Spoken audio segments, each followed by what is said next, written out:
All right, everyone, we're going to kick this webinar off. I know we got a lot of new faces and new attendees on the webinar with us. So for those who don't know me, my name is Chris Lopez. I'm a real estate agent in Denver with YourCast Real Estate, and I focus on helping people buy rental property and doing a lot of work with house hackers.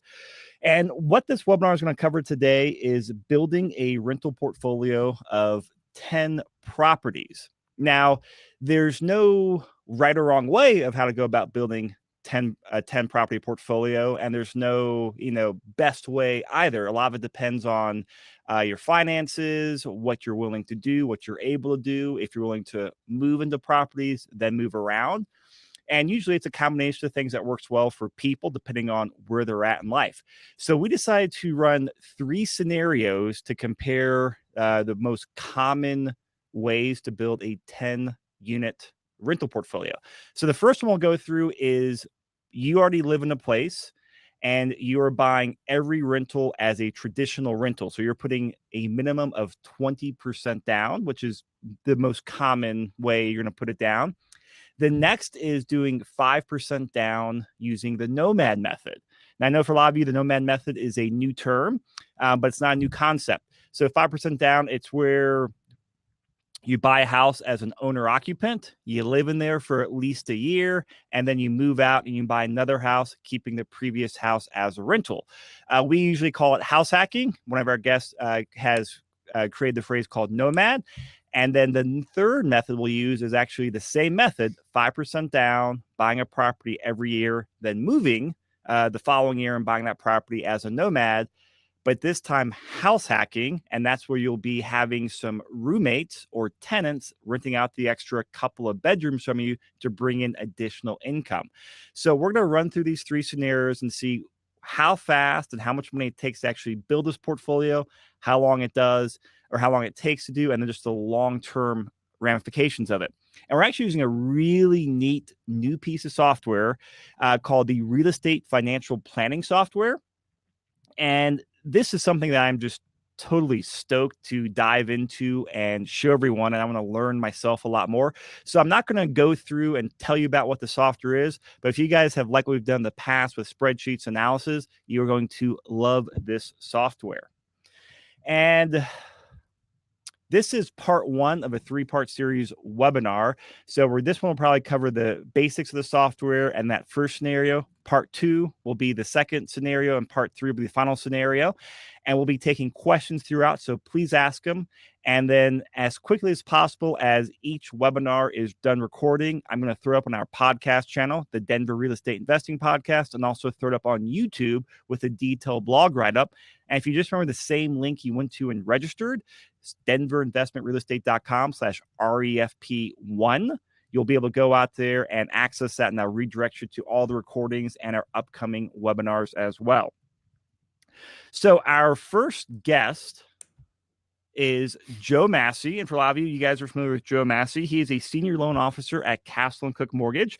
And Joe's one of our go-to lenders that we work with all the time. He's a great lender. He's an investor here in Denver, and he co-teaches a lot of the house hacking material that we teach, and has created a lot of the spreadsheets that we use as well. So I wanted Joe on here to bring his insight. And of course, you can't talk real estate investing without also talking financing. So Joe, thanks for joining us. Chris, thanks so much for having me on the show. I'm really excited to see this new software that you guys have. I've taken kind of a quick glance at it, but really excited to learn more about it. And the class I teach on how to build a portfolio of 10 properties, I'm really excited to use this new software that you guys have to plug some of those scenarios in, share with folks. I just really appreciate the opportunity to be here. Look forward to any financing questions that come up along the way, and excited to see the material. And our next guest, oops, if I can hit my computer screen here, is James Orr. Now, James is a real estate broker and investor up in the Fort Collins area. He's also the creator of the Real Estate Financial Planning Software. So James is new to our webinar and podcast, but he's not new to the world of investing.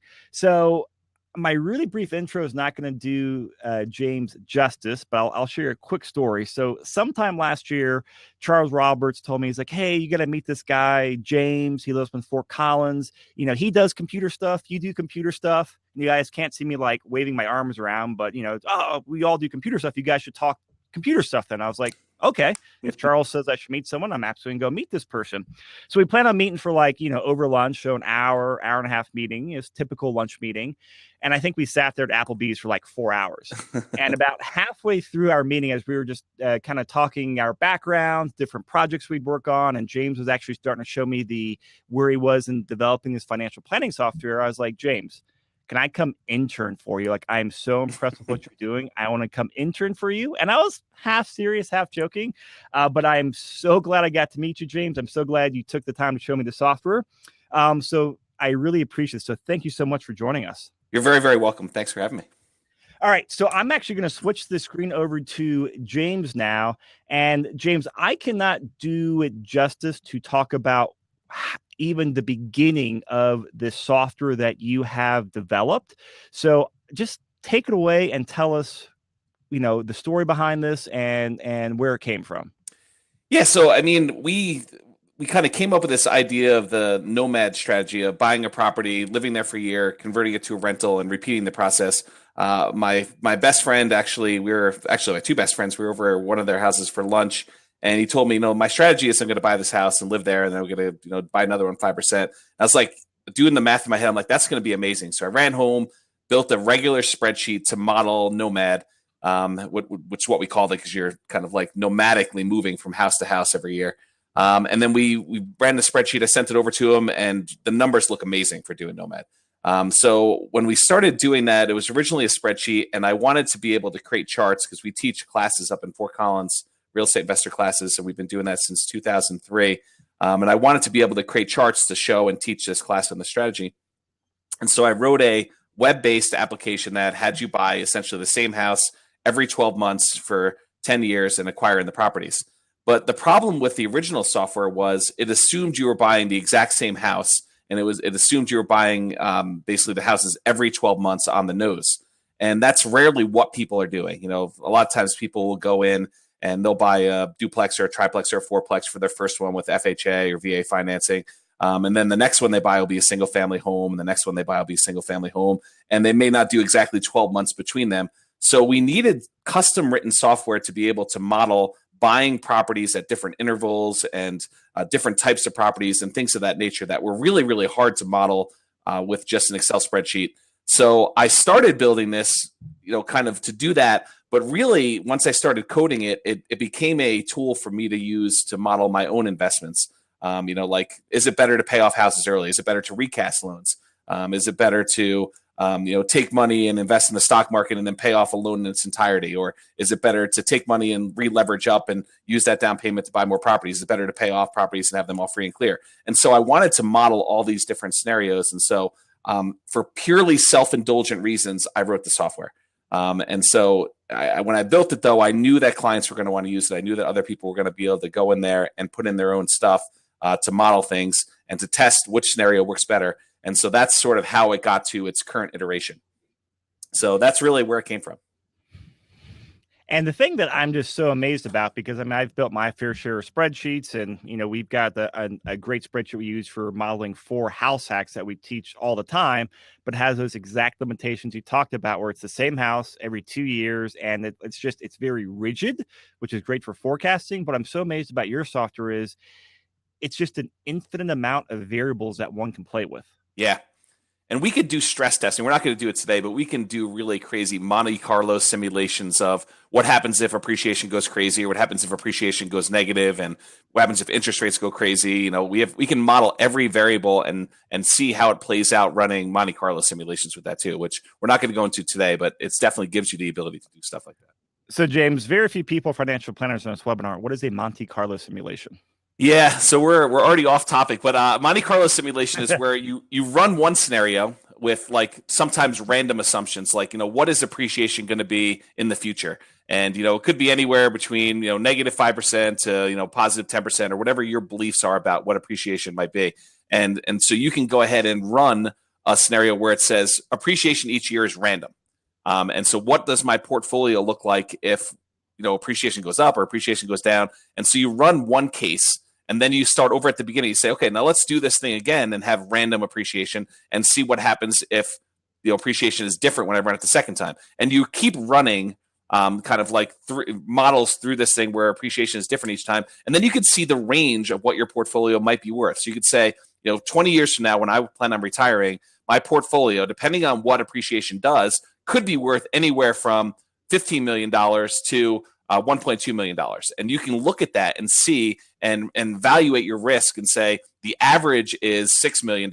So if it does average, that's what I'm going to do. But it could be as low as 1.2 or it could be as high as 15.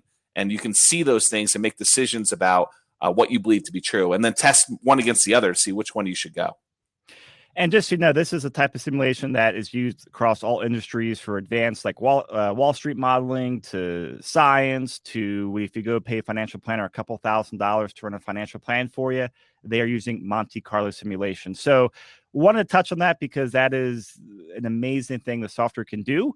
But James, let's jump into the software. I don't know if it's easier, the best way to start explaining the variables, but I'll let you take it away. And I'm going to jump in with questions. So will Joe. And if anyone out there listening or watching has questions, please jump in.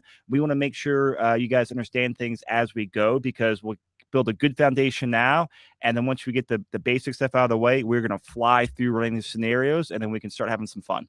Yeah, if it's all right with you, what I'd like to do, since everyone has the ability to log in and make an account, I'm just going to walk you through how we fill in different fields. And then if we need to explain why we're using certain assumptions and why we set things up the way we did, I can do that. And then we'll jump to charts at the end. Is that okay? Perfect. Okay, good. So basically we're starting, the first scenario we're doing in webinar 1 is we're going to talk about buying 20% down payment rental properties. And so this is just the scenario edit screen. And so I just put in the name of the scenario. It doesn't really use it anywhere. It's just for you to self-identify. And so that's what I called it. 20% DP is down payment for me, rentals. We decided to run the scenario for 480 months. That's 40 years. Now, if you're going to be doing financial independence, retiring early, this may not be enough time for you to do a true model of what your total retirement horizon is. But for most people, I think a 40-year time horizon is going to cover stuff. If you need to, you can change it. It does take longer for the software to run the farther out this is. So if you're just doing some quick testing, you may want to reduce this number down to 120 months to make sure you got what you're trying to model is correct. And then you can always bump it up and rerun it to have it run the full 480 months. Right here is where you put in names of people. We're not really going to use that today, but you can kind of do that to find out how old someone is at different parts of the scenario. This is actually applicable, though. So effective income tax rate. For the model that we did today, we assumed that somebody was earning, I believe, $60,000 a year. So we decided we're going to take a typical person. I think the median income in the United States is around $60,000, give or take, depending on whose census data you believe and married household or whatever it is. But it's about $60,000, so about $5,000 a month. And if you go and you plug in that, it works out to be about 23.11 is your effective income tax rate, not your tax bracket, but your effective income tax rate, including Colorado state income tax and also the federal. And the way we use that is we take into account what your tax rate is to find out how much depreciation benefit you're getting from the rental properties. So when you're looking at cash flow on a property, you get whenever you have rental properties, you get to depreciate the value of the property, not the value of the land, but you get to depreciate the value of the property for residential property over 27 and a half years. And if you take that number and you multiply it by your tax rate, you can see how much extra cash you typically get by not having to pay those taxes either each month or yearly, depending on how you want to look at it, by using this number here. And so this number becomes important. You can go to tax brackets, type in your actual income, and then adjust it and use this number for yourself. That makes sense, Chris? Yeah, made sense to me, Joe. Yeah, absolutely. Makes a lot of sense. Okay, good. For this model, we've also assumed that inflation is 3% because $1 million today is not what $1 million was 50 years ago, and $1 million 50 years from now is not going to be the same. So we set whatever the inflation rate we want to use is, so that when we're looking at future dollars, we can actually adjust back into today's dollars. So you can see that a $15 million portfolio 15 years from now might only be $7 million or $6 million, and so you could set what your belief is about what inflation is going to be here. And then it will use that to adjust dollars back when we look at charts later. Mortgage interest rate. So why 3%? We're using 3%. Why? Yeah, so if you look back historically, 1958 to 2017, the average for CPI, which is how the government measures inflation, has been 3.7%. and the median has been 2.7%. And so as kind of like a happy middle ground between those two over a very long period of time, I think inflation has historically been around 3%. You can make an argument it's a little bit lower lately. You can make an argument that it's been higher in the past. So you're using 3% somewhat arbitrarily. 3% is what I've always used in all of my analysis as well. So I really like that number. So, Joe, actually, this number I got from you. So we were talking about buying 20% down rental properties, and I asked you via email, like, what is the current mortgage interest rate for 20% down loans? If you want to talk about this, this is the rate you gave me. So is this still current? Actually, it's gotten a little bit better. Not sure if everybody saw the stock market and a couple changes in policies over the last 48 hours. As of today, plug in 5.625. I think you can change this on the fly, right? I can, but it would take time to run it. So I'm not going to go change it, but you can. Yeah. So anyone who wants to can go in there and actually change this number to be 5.625 to be able to model it with the new interest rate. Yep. And an important distinction too that I'll point out, the numbers that you always see on TV or if you're looking online for interest rates, those are always going to be for a primary residence. And then an investment property like what we're looking at today is going to range a half, 3/4, maybe even a full 1% higher than a primary residence. And that's going to vary greatly depending on your credit score, the property type, how much money you put down, et cetera. But I think for our analysis, this 5.75 is a very middle of the road median. Yeah, I appreciate that. And one of the things that, when you're doing this kind of simple spreadsheet modeling of your portfolio is this mortgage interest rate. Because, if we had done this model a year ago, this interest rate would have been very different. And if we do it a year from now, the interest rate may be different. I mean, it may be higher, maybe lower. It's hard to really tell where they're going. So the model now the software allows you to go and change interest rates over time. And we can even do Monte Carlo simulations saying, what happens if interest rates go up as I'm acquiring my 10 properties, or what happens if they go down and I do want to do cash out refis, or I want to do just regular rate and term refis. It allows you to do all of that. So the target monthly income in retirement, this is a really interesting concept. So what we're trying to do in some other scenarios, and we're not going to really talk about it as much today, but if you want to figure out how long it's going to take you to hit your retirement number, you can say, this is how much money I want to be able to have in spendable monthly income in retirement at some point in the future. And the system will actually adjust for inflation for you. So $4,000 today might be $7,000 in the future. But you set in the number that you want here, and it will tell you when you've actually hit 100% of your target monthly income and retirement goal. Because this person in our model is earning $5,000 a month, $60,000 a year, and they're saving, which I'll get to in a second, we're saving 20% of their income that they can use to invest in real estate. I've just gone ahead and set their target monthly income in retirement to $4,000 because that's what they're living on. They're really living on a $4,000 a month income, and they're saving about $1,000 a month to be able to buy investments. Does that make sense?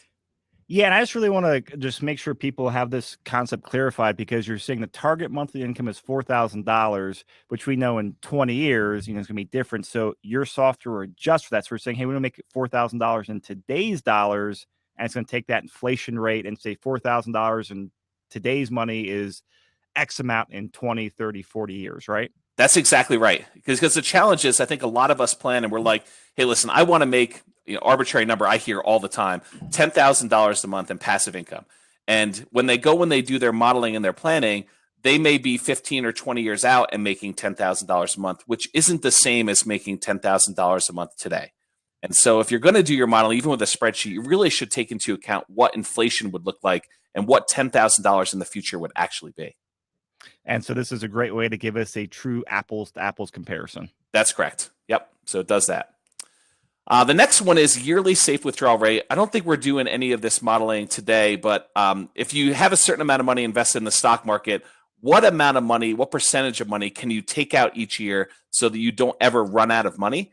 And I've set it to 3.25, but I don't think we're doing any modeling where we're using safe withdrawal rate here. So it's not going to be applicable. But if it was, we're using 3.25% of your portfolio value per year that you can take out safely. And that's based on a belief that you're not going to run out of money based on that number. Have you heard the 4% rule?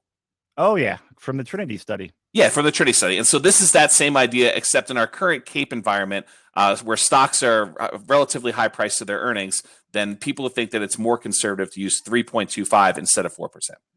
And so I'm just going to time out on you, James, before we go to the next thing explaining here, because this whole safe withdrawal rate, you mentioned stock markets. A really cool thing about the software is you can actually run entire stock scenarios, bond scenarios, all types of other cash flow and asset growth scenarios, and then combine it with real estate, or, you know, compare, is real estate or stock better, or what's the right blend for me, or how can I optimize both? Like, this is the tip of the iceberg on a whole other thing that we can do with the software.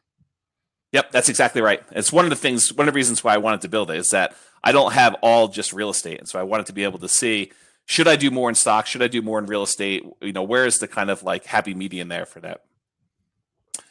So this scenario description, this is where you put your notes about like what you're testing and why you're testing certain things. In this case, I just showed that it was a scenario set up for this particular webinar and that we're modeling 10, 20% down payment properties. But this isn't used anywhere. It's just for you to keep track of what you're doing.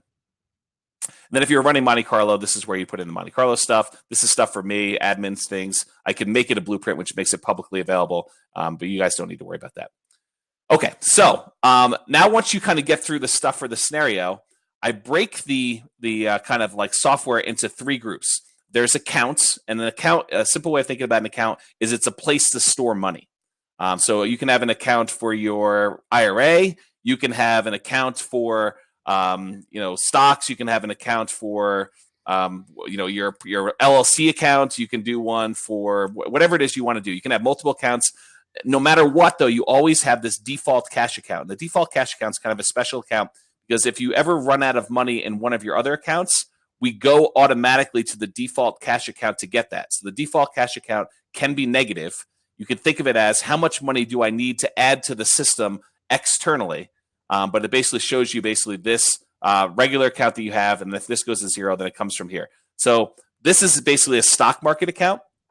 And for this particular scenario, the buying of the 10 properties with 20% down, we made an assumption that you started off with $60,000 initially in that account. So you basically saved up almost enough for a full down payment on the properties we're going to buy, and that it's invested in the stock market, and that the stock market is earning 8.97% per year fixed. So we decided to take out all of the weird variations of random returns for the stock market, and we decided to do 8.9%. And that's really based on the VTSMX, which is the total stock market index fund.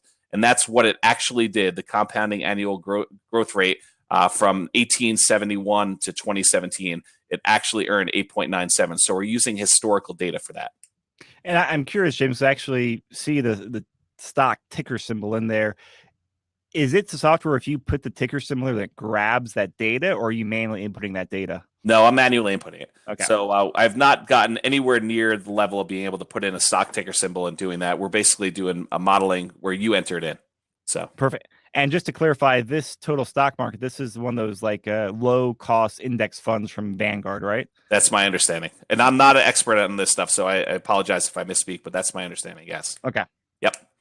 So the way to think about this, though, is we're storing all of the money, all the rents we have coming in from the properties. Our paycheck gets deposited here. Our expenses, our living expenses get withdrawn from here. They all go through this stock market account. So we are storing all of our money as if we're investing it in the stock market each month.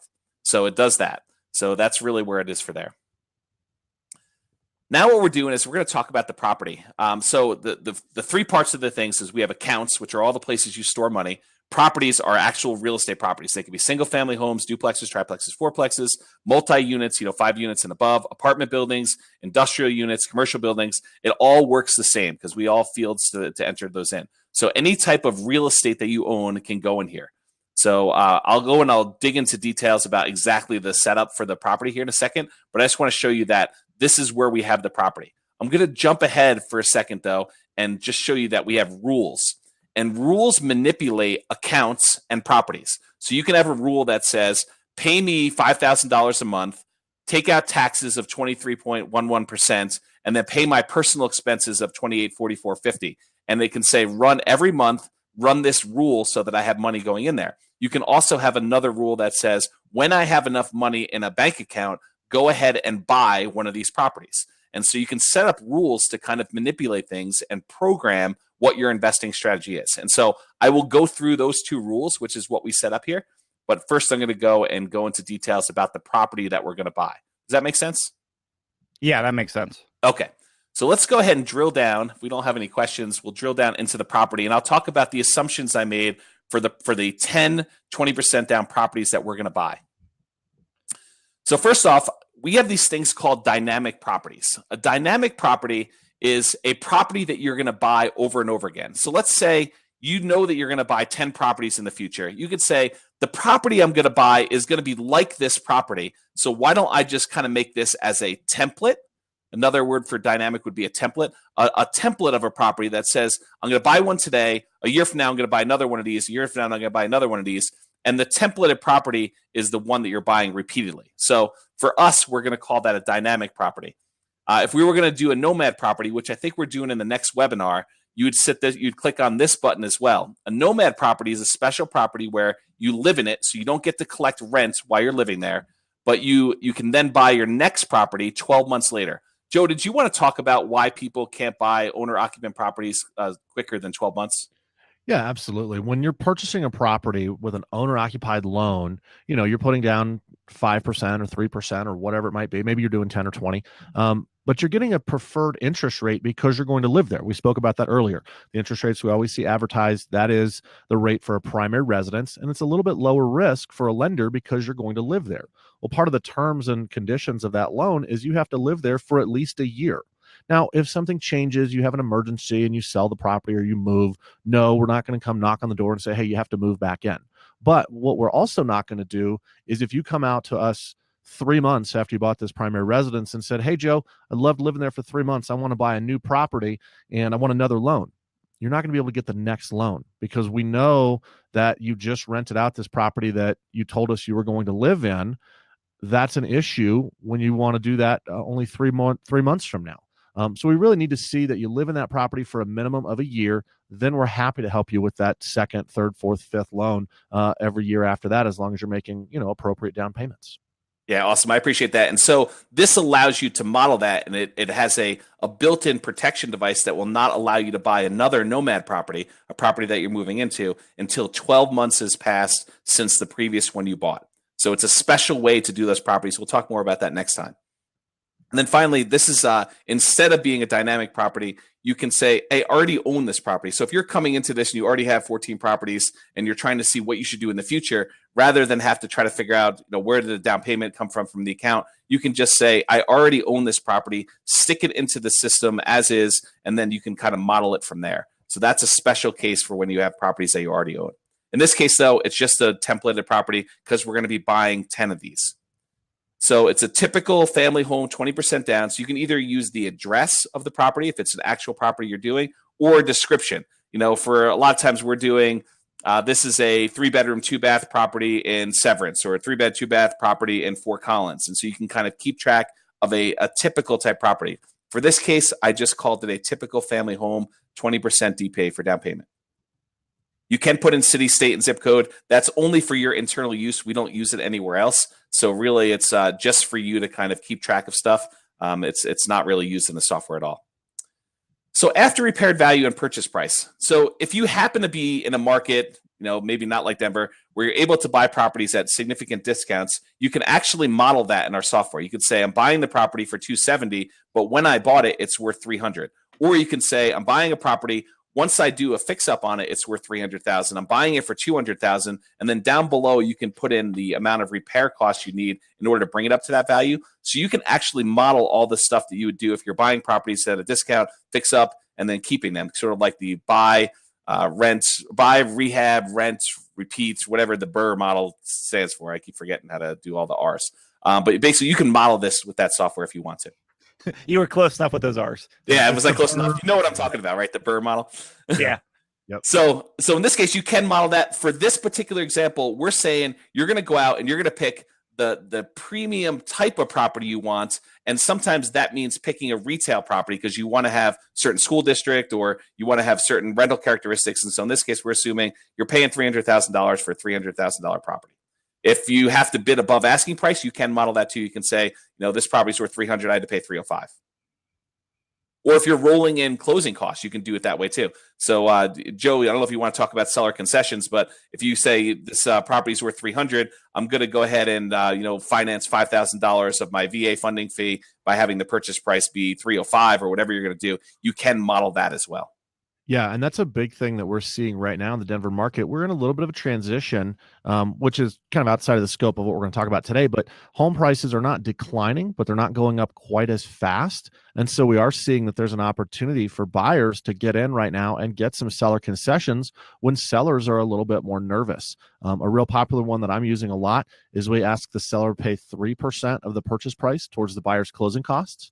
And then we use that 3% to buy down to a lower interest rate and get that buyer a lower monthly payment for the full 360 months or 30 years of their new loan. So it's a really good time to take advantage of that in the market. Yeah, and if you actually model that, you can do side-by-side comparisons of the scenario where you're able to buy down your rate or just take it as a discount. I think buying down the rate, if you plan on holding it for any period of time, tends to work out much better, especially if you're doing investments. So mortgage interest rate, we talked about this before. This is the 5.75 that Joe had discussed earlier for buying 20% down payment properties where you're not moving in. We're doing a 30-year loan on this property, so we're doing 360 months. If you want to do a 15-year loan, you can model it and change that there. Of course, call Joe to get the interest rate you want because 15-year loans tend to have different interest rates than 30-year loans. It's not enough for you to leave this the same and just change the mortgage term. It'd be really unusual if the rate was the same. Exactly right. And as far as down payment goes, we're saying we're putting 20% down here. Now, you can either do 20%, you could do a percentage here, or you could put a dollar amount. So let's say you have a fixed amount of money and you don't care what the percentages you're putting down, but you're always going to put down $100,000. You have $100,000 and you're going to put it down, even if it means you're putting down 28% of the down payment. You could go ahead and do dollar amounts instead of percentages. Most of the time, though, I'm doing a percentage here. And so in this case, we're doing 20% down, which means you're going to do $60,000 as a down payment. That's probably how most of your loans are, right? Most of your clients, they usually do a percentage versus a fixed amount. Yep, absolutely. And sometimes I do meet somebody and they say, well, I have 50,000 that I want to put in, but that's less than 10% of the time. It's usually a percentage. Yeah, and you can model either way, but I agree with you. Most of my clients are doing a percentage. They're going to minimize the amount they need to put down for whatever it is that they're trying to buy, whether it's 5% or 20% to avoid the PMI. So loan amounts, so it just does the calculation for you. It tells you your loan amount is going to be $240. It tells you what your monthly mortgage payment is going to be right here. And then it's doing closing costs. And just like we did with down payment, you can either do closing costs as a percentage or you can do closing costs as a fixed dollar amount.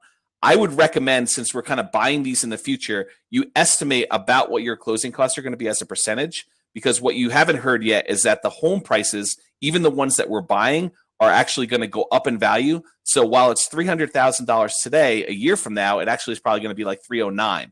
And so rather than putting in a fixed dollar, where 10 years from now, when the property is worth $400 or whatever it's worth, you're not using a dollar amount, a fixed dollar amount that was based on a $300,000 purchase. Instead, I would recommend you use a percentage. And what percentage are you using for this scenario, James? This scenario, I decided to use 1%, which I think is high based on what Joe told me, because we're doing a on par level loan, and I think their closing costs would totally be covered by the 1%. Am I wrong in doing that, Joe? No, I think you're spot on. It's tricky, right? If you're buying a $50,000 home, 1% is only $500. It's probably too low. If you buy a $500,000 home, 1% is $5,000. It's probably too high. But for exactly what you said, prices are going to change in the future. I think 1% is great for this model. Yeah, and so we're assuming that closing costs are going to be about $3,000. When you factor in, the cost of an appraisal and some of the just doc prep fees and closing costs for the title company and stuff like that, I think that's in the ballpark. It might be a little higher, might be a little bit lower. I agree, 100%. Yeah. So here's the closing cost number, right there. Rent ready costs. Remember before I told you, what if you were buying a property at a big discount and you wanted to model that you had to come in and put $10,000 or $20,000 or $30,000 or $50,000 in repairs? We call those rent ready costs because it's the money you'd spend in order to get the property ready to rent. And so this is an additional upfront cost that you're putting into the property to get it rent ready. And so if you had a property that you're buying at a discount and you had to put $50,000 in, you'd put $50,000 in here, and that would actually do the calculations for you based on that. In this case, we're assuming we're paying full retail because we're getting a property that is turnkey, ready to go. You can actually rent it tomorrow and not have to do anything. If you think that's unrealistic, if you're one of the people that believe every property needs at least $1,000 worth of stuff done to it, no matter what, go ahead and model that. Go ahead and put in $1,000. But in this case, I've decided we're going to model it with 0.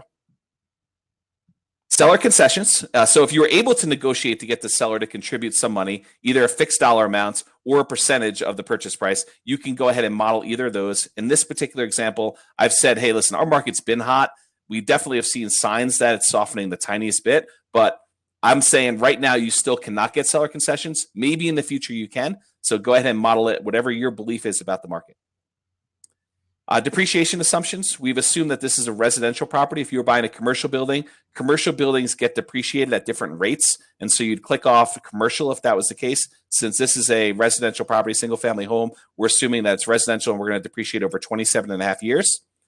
And then for doing the depreciation calculation, since you can only depreciate the value of the property itself, the house, not the value of the land, we need to know what you think the value of the land is in terms of the percent. So we've said that the land value is about 15%. Go talk to your accountant or your CPA to find out what they think you should be using for this. But around here in our market, I think 15% is a good rule of thumb for value of land.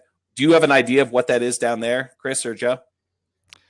I mean, it depends if we're looking at, attached properties versus detached properties. Sure. I think 15% is pretty solid. I mean, you might have a few places in the Highlands where you're 25 or 30, but 15, I think, is a really solid estimate. Yeah, and so you can go ahead and change whatever number for whatever it is you're buying. In our case, I'm using 15%. So basically, it takes out that value when it calculates what the depreciation benefit is. And I walk you through how we're doing some of the calculations here. So if you want to know more about it, you can read about that later.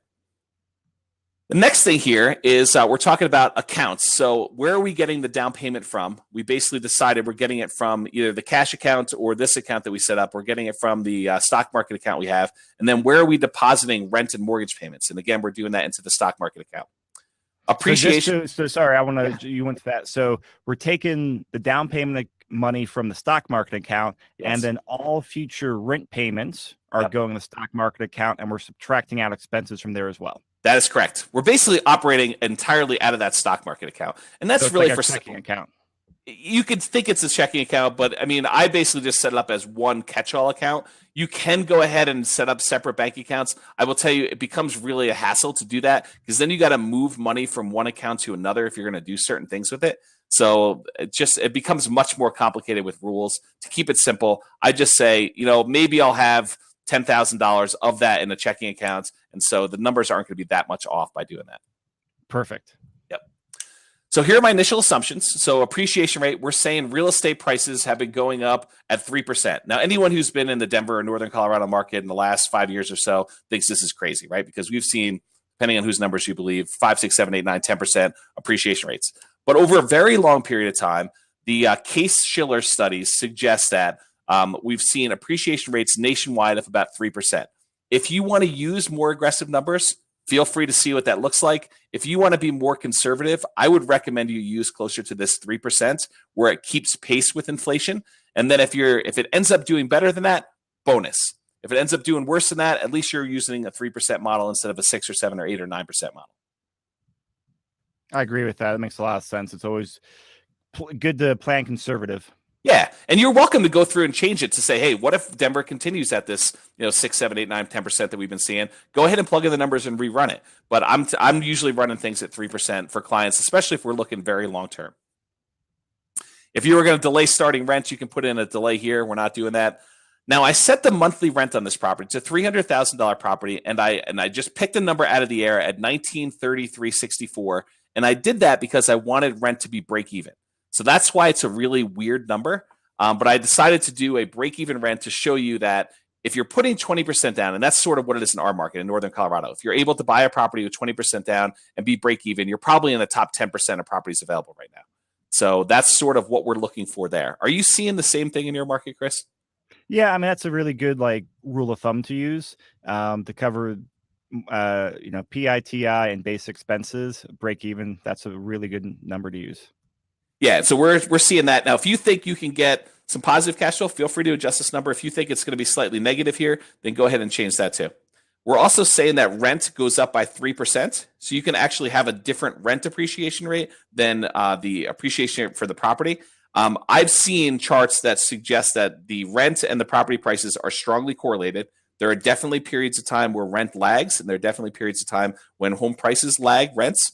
Right now, in northern Colorado, at least, because I know the market stats for there, we are seeing rents lag property price appreciation by the tiniest bit. So property prices are rising faster than rents are, but at some point in time, that'll catch up. Are you seeing similar things? Yep, we're seeing very similar things. Yep. So you can model whatever way you want. I've set them to be the same for this. Monthly other income, if you're getting income for renting an RV space or renting out the garage or anything else in your property, you can go ahead and put that in there. And then if you have that appreciating at a different rate, like let's say you're getting $50 extra for renting, access to the internet or something like that from your roommates if you're doing house hacking, you can say, hey, listen, that's not going up with appreciation, so I'm going to set that at 0. You can do whatever you want with that.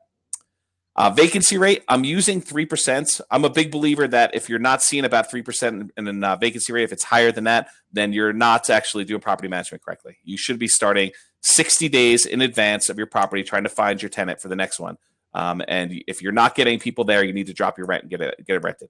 So the 3% vacancy rate, I think, is a pretty conservative one. Some people will believe that it's going to be higher than that, and it might be depending on the type of properties you're doing, but go ahead and change that if your belief is different than mine. Property taxes, we're using this as a percentage of the value of the property because we want to make sure that the property taxes increase as the property becomes more expensive. So we're using 0.75% of the property value as what the taxes are per year. In northern Colorado, it's probably usually between 0.5 and 0.7 for most properties. If you're in a metro taxing district, it's probably closer to full 1%, but that's what we're seeing here. What are you guys seeing in Denver? Really similar to what you described in Fort Collins, between 0.5, 0.6, 0.7. If you're in, Stapleton area, where they just added a lot of redevelopment, it might be as much as 0.9, or 1.0. So I think 0.75 is a great analysis. Okay, and you guys can change this. So if you have different beliefs, go ahead and change this stuff. That's what's great about the calculator, is that you don't have to go. This is not like a book you're reading where someone ran math for you and then your numbers are completely different. This gives you the ability to go rerun them. Yeah. Property insurance, we're saying that is 0.4% of the property value. So in this case, a landlord policy is about $1,200 a year on a $300,000 property. Does that seem in the ballpark to you? That's spot on with what I see for landlord policies. Yeah. Awesome. And then if you have an HOA, you put in whatever your yearly HOA fee is here. If you have an HOA appreciating, basically you can set the HOA appreciation rate, which we've seen them probably going up a little bit faster than the standard inflation rate. If you're paying part of the utilities, let's say this is a fourplex that you're buying, and you're paying the light for the kind of like common area or something like that, or maybe you're paying utilities and you're having to bill back for tenants, you can go ahead and put in what your monthly utility costs are. If the tenants are paying them, don't put anything here though. Okay, so you don't need to do that. And then you can model what appreciation rate is for utilities. Then if you have other expenses, sometimes people have snow removal or landscaping or something else in there. You can go ahead and set up 2 other expenses to kind of model that. In this case, we're assuming 0. Maintenance on the property, we're setting aside 10% of the gross rents for maintenance every month. So we're setting aside about $187 and change per month for maintenance on the property. I think you guys tend to use a little bit lower number, don't you, Chris, down there? We usually use between like 5 to 8%. Yeah, and I think 8% is pretty conservative if you're doing a really good job. 10% I think is a conservative number for a lot of folks, although we are trying to take into account in this particular model a little bit of CapEx. You can put in CapEx down here later, but I'm saying this sort of covers some CapEx type stuff.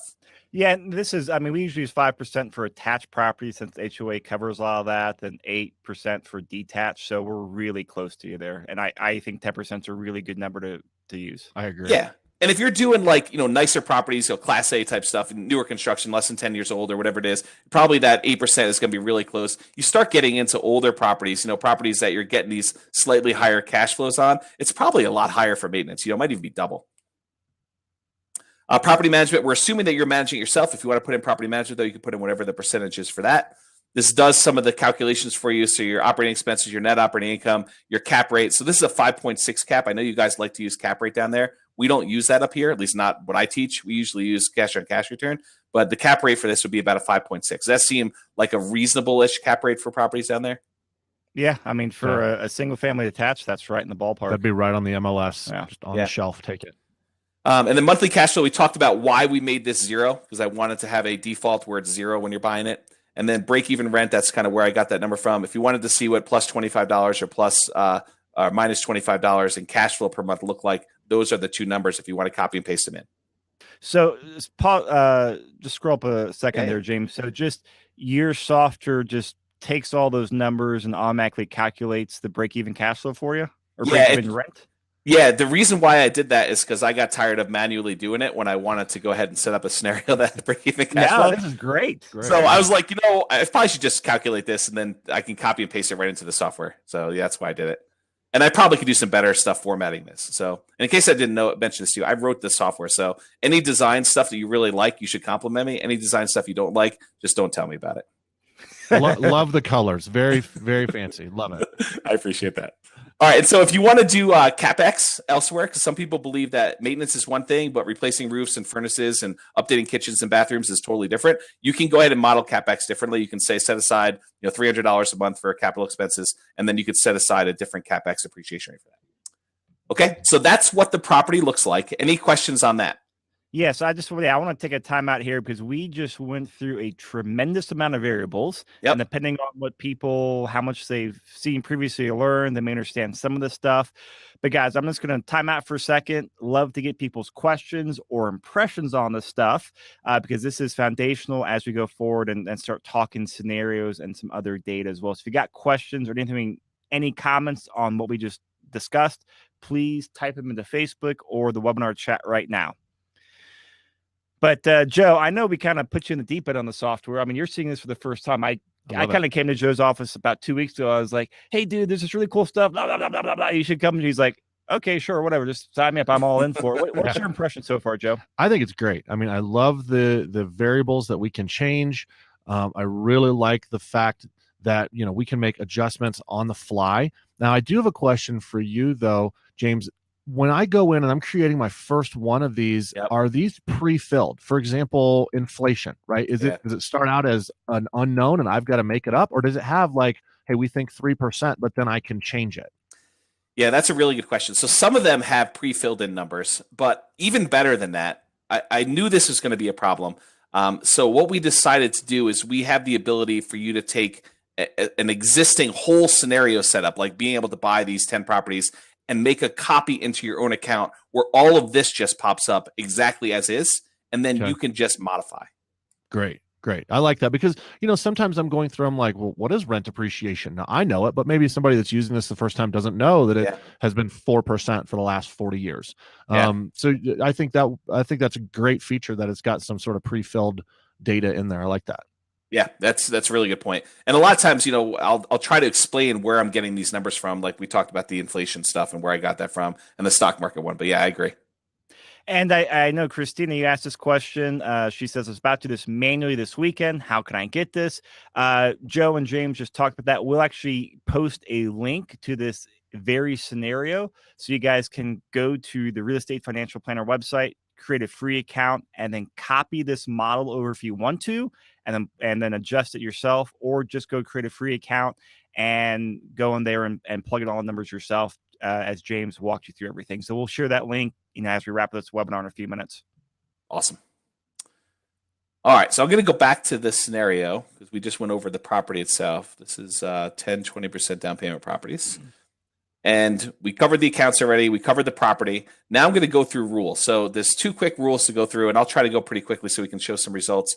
This is your paycheck rule, and the paycheck rule just allows you to say where you're depositing your paycheck from, how much money you're making, what your tax rate is, what your personal expenses are. So this is your personal expenses, not including real estate if you're having the real estate covered elsewhere. But if you're renting, in this case, we're assuming you're renting, it is covering the rent, and then whether or not you should adjust these numbers for inflation over time. And so we do that as well. Let's see, going back to this. Oh, and James, there was a question I missed here from just a second ago from Brian. He says, James, nice work. Are you able to calculate the IRR, which is the internal rate of return?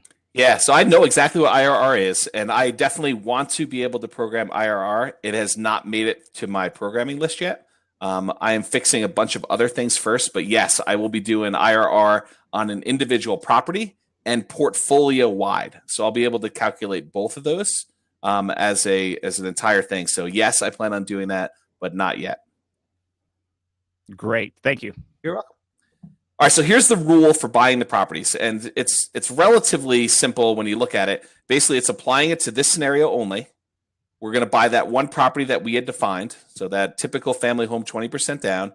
Where am I getting the down payment from? I'm getting it from this account. How much money do I need to have in my account as a minimum balance in addition to the down payments, in addition to the closing costs, in order to be able to trigger this rule? So you don't want to go buy a property and end up with $0 and have negative cash flow and have your account balance go negative. So what we can say is, I want to have at least $10,000 in cash reserves, and I'm sure Joe loves to hear this. We want to have $10,000 in cash reserves plus 20% down, plus whatever closing costs we had in the property. And I want to go ahead and adjust this for inflation, because $10,000 today is not $10,000 10 or 20 years from now. So we go ahead and say, have $10,000 adjusted for inflation, plus the closing costs, plus the down payment. And if that gets triggered, then buy up to 10 of these properties. So buy one, wait until I have another down payment, then buy another one, but do not exceed 10. So if you wanted to buy 12, you can go ahead and just change this number to 12. That make sense? I like that. This is great. Yep. And then we also have the ability that says, hey, listen, if you want to be crazy and do cash out refinances to be able to buy properties, you can go ahead and allow cash out refinances, and you're allowed to go to 75% or whatever loan to value you want to do here. And then the cost and points to do the cash out refi. So it'll check the equity you have in your other properties and decide whether or not you can buy new ones. And it'll redo the loans and do cash out refinance on those. In this case, though, we're saying, no, we're not doing it. So, I mean, this is a whole nother tangent go off here, but just to clarify this, to make sure I understand, this is a rule, a logic rule you set up in the software. And then as the model gets built out month over month, yep, once the equity hits that certain threshold in there, 75% or whatever you program in there, you can have it on and say, okay, great. Once it's this rule, take out this cash. Now we have more cash to go out and buy the next property with. Yes. So if you have $30,000 in cash in the bank, but you have $30,000 in equity that you could tap into if you don't exceed 75% loan to value, this rule will say to you, okay, I'm going to take the cash out equity and the $30,000 I have in cash. I'm going to combine them and use them to buy the property. And then all the future payments for that cash out refi is calculated into the ongoing modeling? Yeah, redoes the loan. Wow. Okay, cool. Yep. Okay, so that's basically that rule.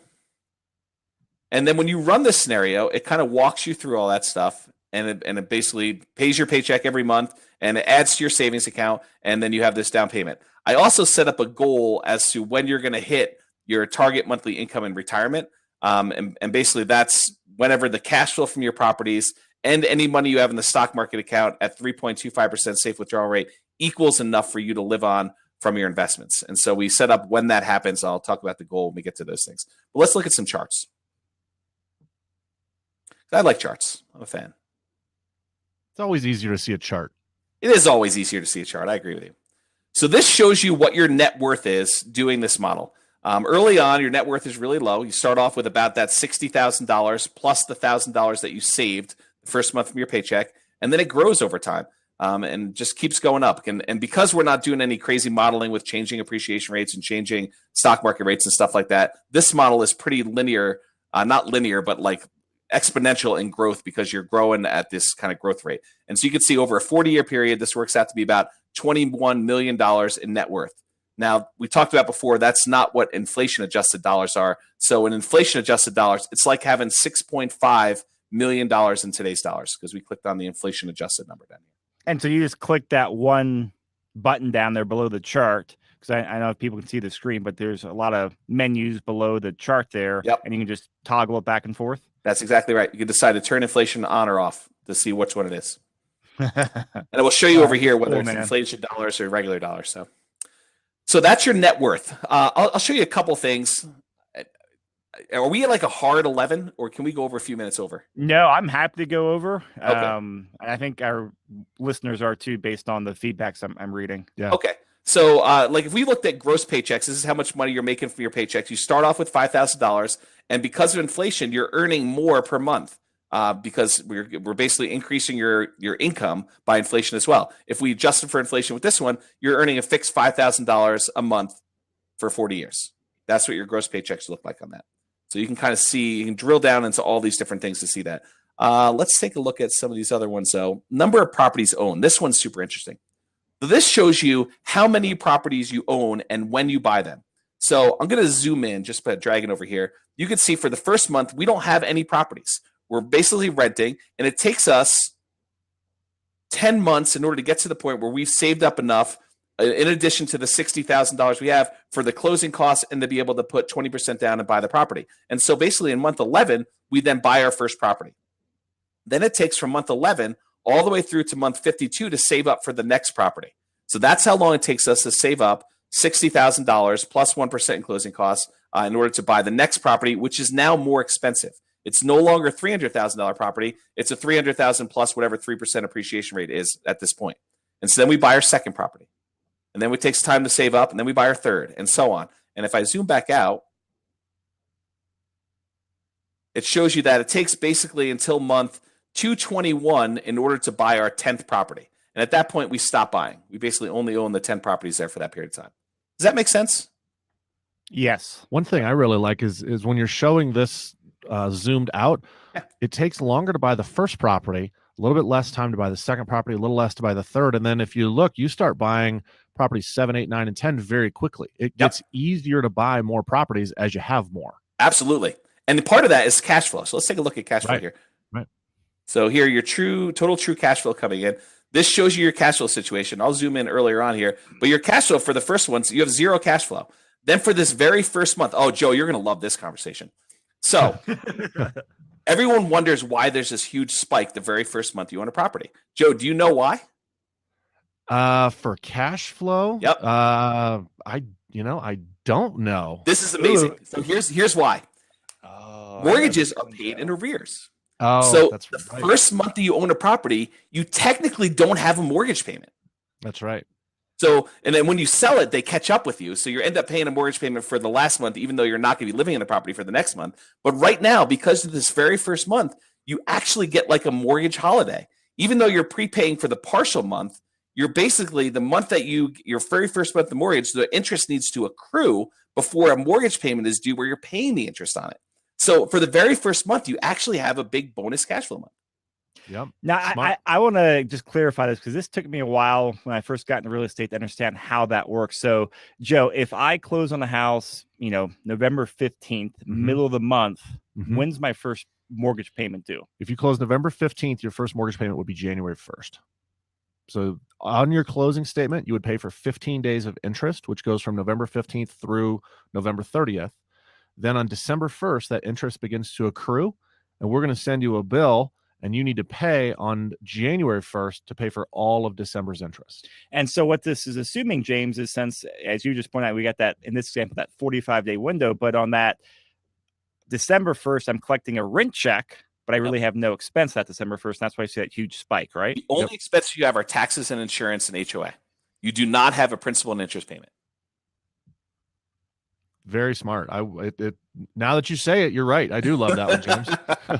It's a really weird conversation because they're like, oh, there's blips. James has got errors in this code. No, James does not have errors in this code. In this case, he may have errors elsewhere, but this one is actually right.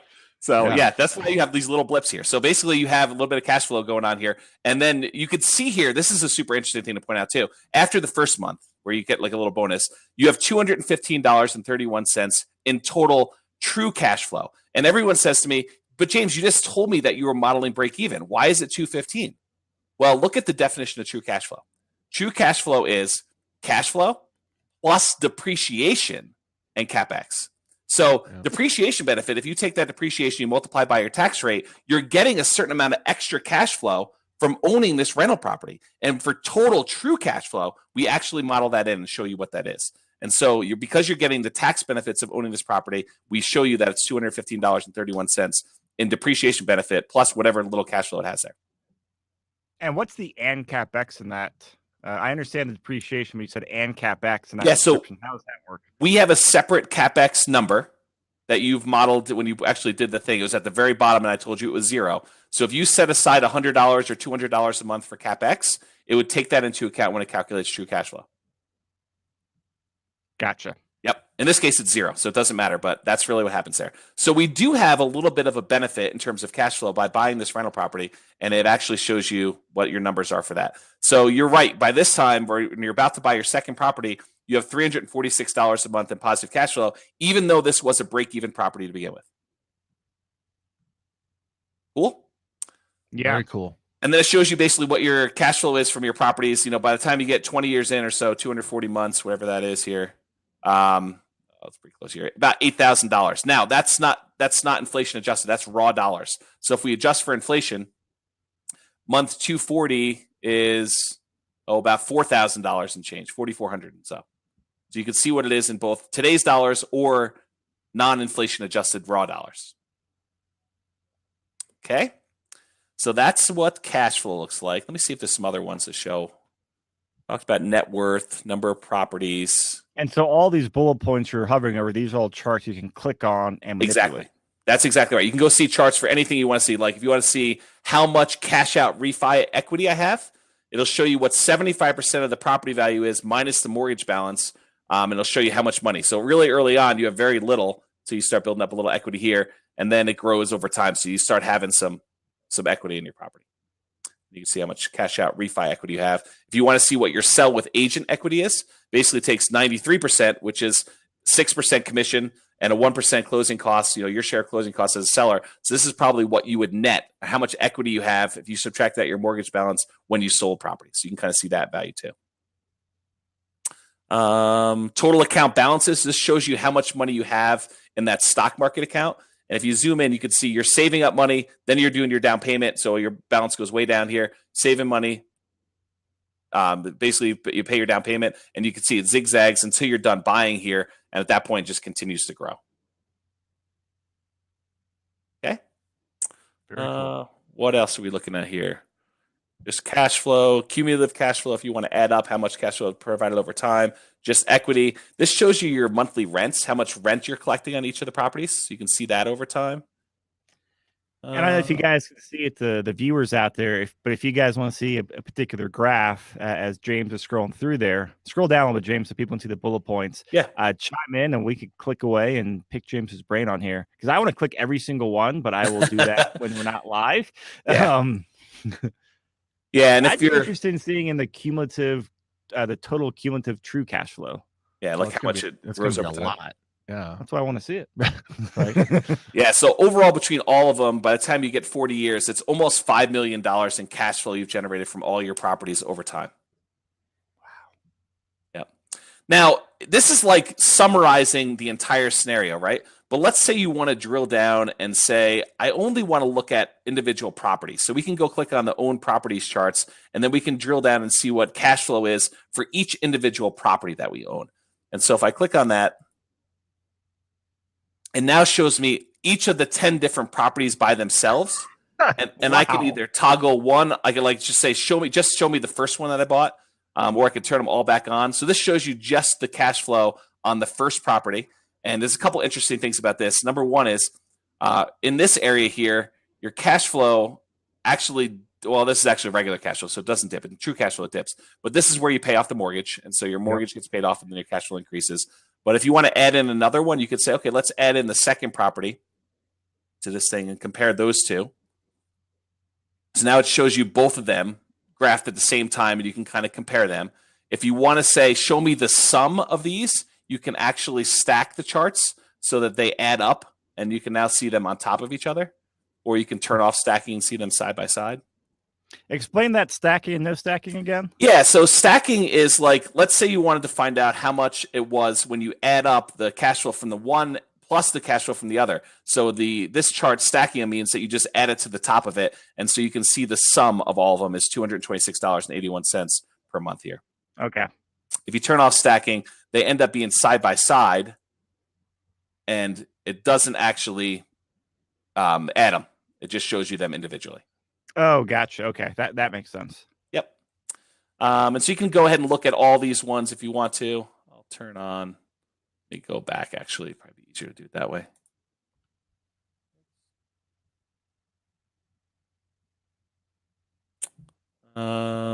Here's appreciation on these two.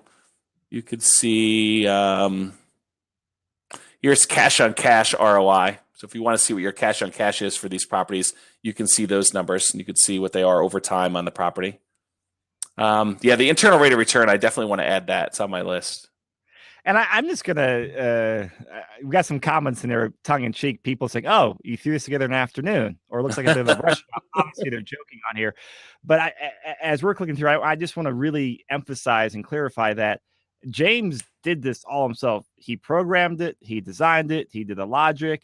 And when we met at our Applebee's luncheon months ago, he really dug in the code with me because I'm not a programmer, but I've run a programming staff in the past. So I understand the nuances of it. And what he built here as number one, as a solo programmer, let alone a programmer that was doing this part-time while he's also running his real estate business, is just jaw-dropping to me. Like, it is just, I am in awe of it.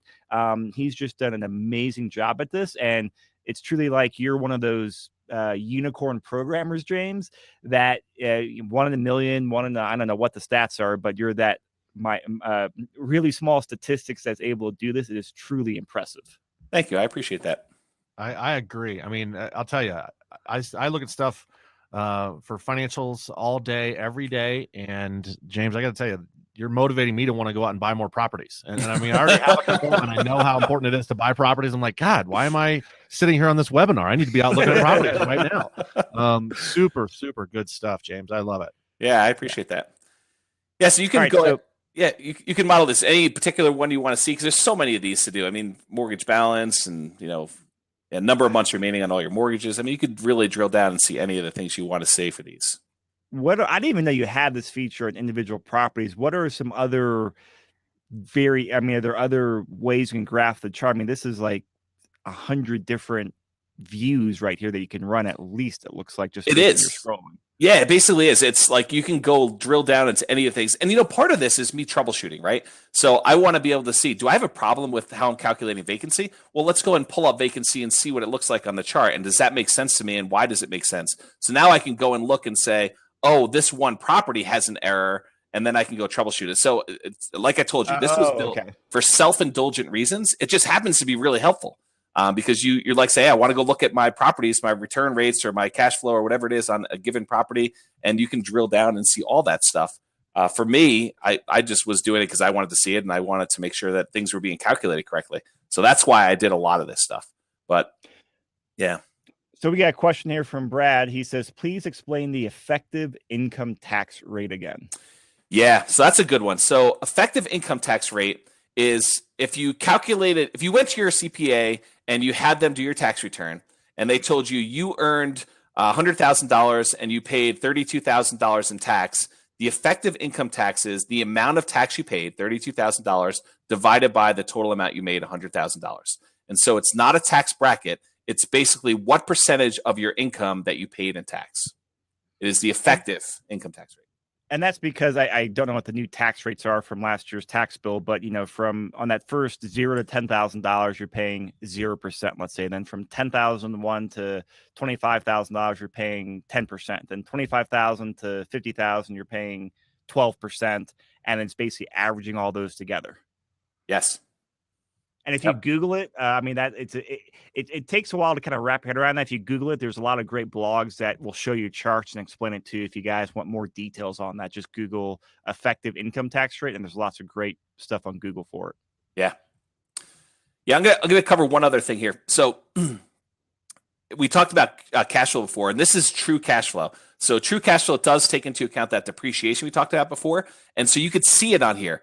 Because in month 339, where it's 27 and a half years, you actually end up losing your depreciation benefit. And so cash flow declines, even though cash flow from the property itself is going up, but you lose that depreciation benefit because you can only depreciate for 27 and a half years.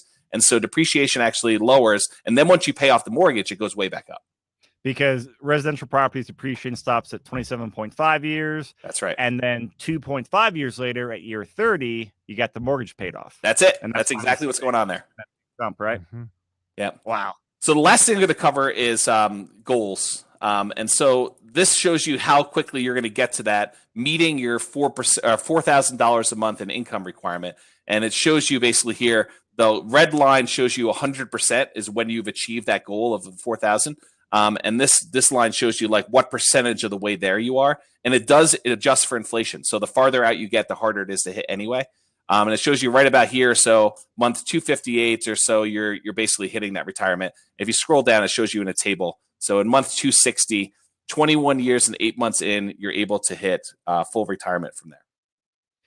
And so I know we are wrapping up here, James. Questions out there, guys, please throw them in here. And I actually see some queuing up.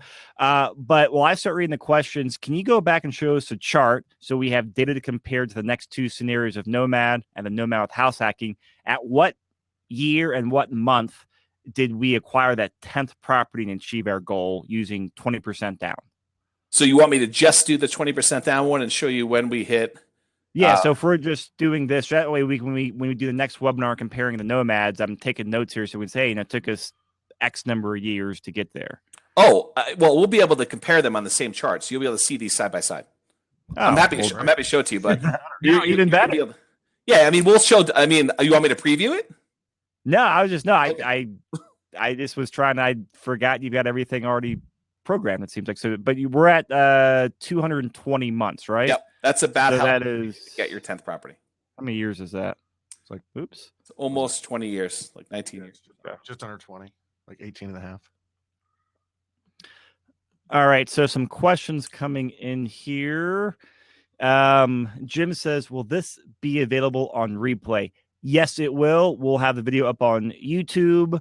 And also, I'm going to take the audio up on our podcast channel. I want to get more exposure to it. So yes, it'll be on replay. Go to the website or just go to that same registration link, Denver Investment Real Estate /REFP1.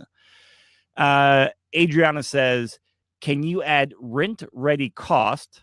I believe that's what you call them, into your original loan is question one. And question two is, are you accounting for tax consequences of cashing out of stock market accounts? Ooh, good questions. So let's do the first one. So the question was, can you include rent ready costs in your loan?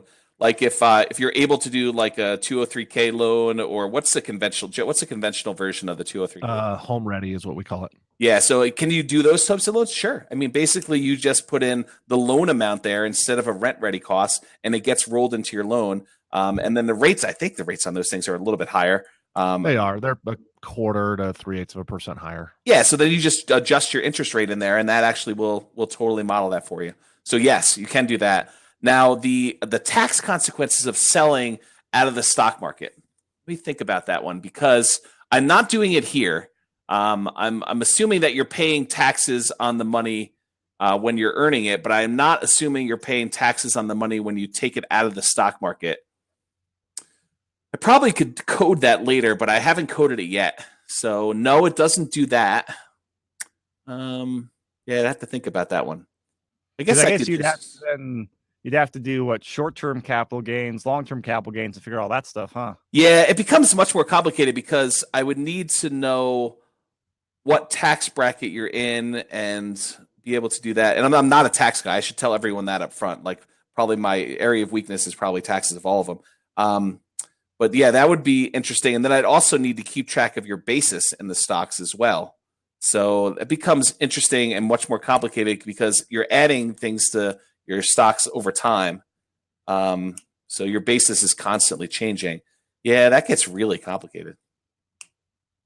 I might be able to allow you to enter in what percentage you want to use as a tax when money comes out of the stock market account, and that wouldn't be that bad. But you'd have to model it. You'd have to actually do the number yourself. And just do like a flat kind of rounded, close number. Say every money I take out, I'll plan on paying 20%. Yeah, whatever it is. 15% for long term or whatever the number is. Sure.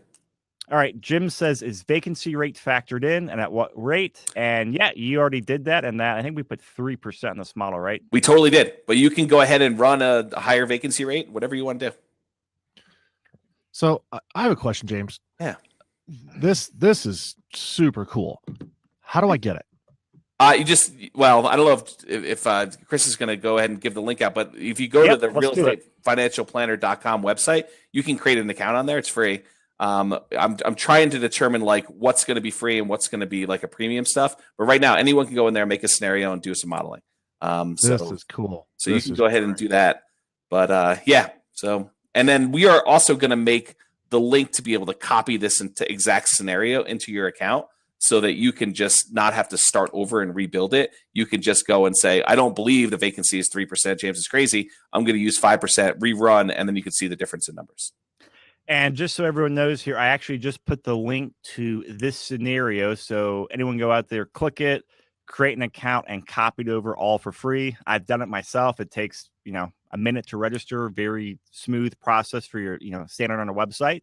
And if you're listening to the recording of this, just check the show link notes below the video or off the podcast, denverinvestmentrealestate.com/REFP1. And REFP is short for Real Estate Financial Planner. And I'll put a link into that scenario as well, so you guys can copy and paste it. If anytime you get lost or can't get the link, call Joe at 2 a.m., right? Yeah, only at 2 o'clock. Yeah. I only accept calls at 2 a.m. Yeah, that's a joke. Before we went live, we were doing some joking back and forth about some 2 o'clock phone calls. But if you got questions on how to get the website, just always email me, Chris at denverinvestmentrealestate.com, and I'll be happy to do my best to help you out. All right, Jim, so let's start wrapping up here. I think we have answered all the questions as they have come in.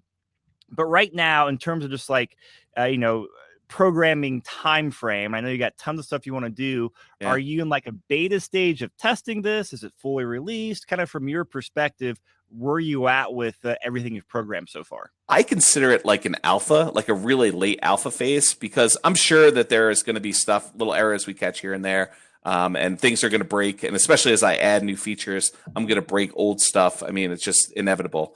And I'm actively working on developing some things and adding new rules and additional complexity. So it's way early. It is, it's one of the reasons why it's free, is that I don't think it's like totally ready for release.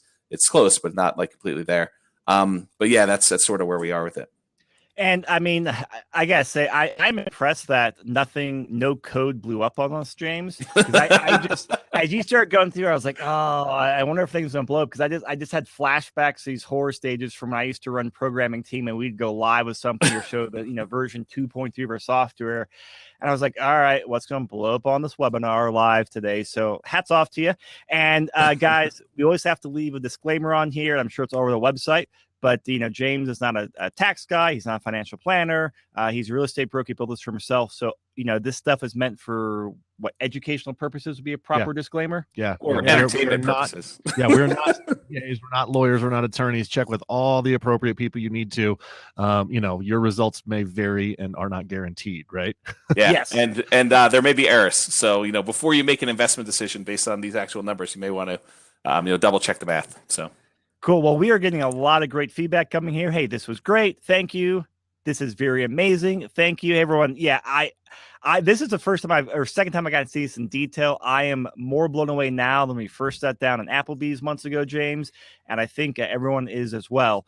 So, guys, we are definitely going to be doing those next two webinars where we run through the Nomad model and also the Nomad with house hacking model. And as you can see, with all the variables that James has programmed in here, we are literally hitting the tip of the iceberg. We can run into cool factors about investing in the stock market, doing cash out refinances, all sorts of things. And so this is really meant to be like the very first webinar in, a long marathon of webinars and cases that we'll be using. We'll be doing a lot of this for our own modeling here in Denver and what James is doing in Fort Collins. So you'll be seeing a lot more of this. And so please email me or email us questions you have or models you'd like to see, because I see lots of geeking out in the future on playing around with data, having lots of fun. So, yeah, and James, ideally, we don't recover everything we just covered in this one for the next one. We can just cover kind of what's different and build and go deeper into more detail about different things. So ideally, try to watch this recording before the next one if you haven't already seen it. Exactly. And that way we can start, we were crawling today. Next one will be walking, then we'll be running really quickly. That's right. All right. Great information, James. Really, really appreciate it. I appreciate that. Thank you. James, thank you. Joe, thank you. Everyone out there watching, thank you guys so much. And just please keep sharing your comments and questions with me, and I'll pass them along with Joe and James. And we'll see you on next week's webinar. Perfect. Thank you very much. Thanks, everyone. Thanks, guys.